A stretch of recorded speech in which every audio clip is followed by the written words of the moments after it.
Ramdam din hanggang Visayas ang bagyong Basyang na 2 beses naglandfall sa Bohol ngayong araw. Sa Cebu, naantala naman ang mga biyahe ng barko.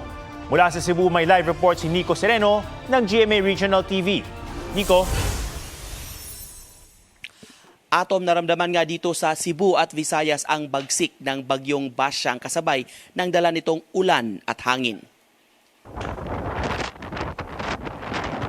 Nagdulot ng malakas na hangin at walang tigil na ulan ang bagyong Basyang na 2 beses naglandfall sa Bohol.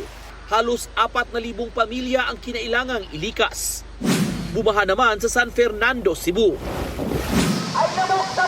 Habang sa bayan ng Bolhoon, minomonitor ang Lusapon River na tumaas ang level.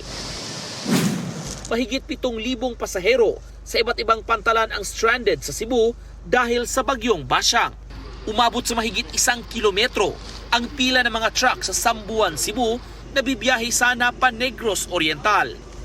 Miyerkules ng gabi pa, pinagbawal ng Philippine Coast Guard ang paglalayag dahil sa nakataas na tropical cyclone wind signal. Ganito rin ang sitwasyon sa Oslo Port. Mag-uul po tayo kay atong pamilya to sa kayo. Sa una, ang tagpili. Tawag-tawag na dito, pamilya.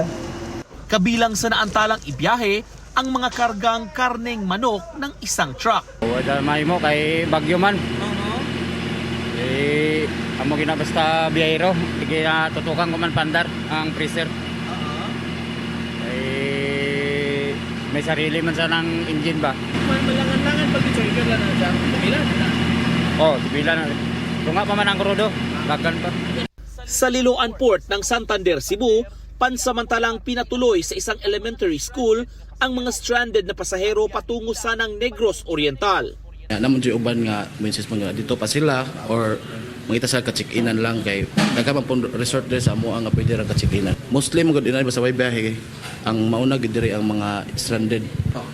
O nya ang mga lokal sad nya pa man sila gud kay maglanta pa man sila sa sitwasyon sa kuan kining bagyo.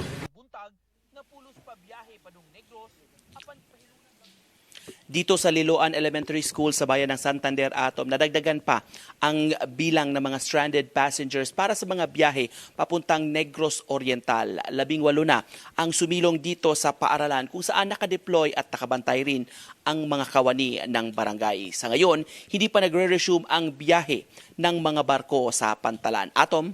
Maraming salamat, Nico Sereno ng GMA Regional TV.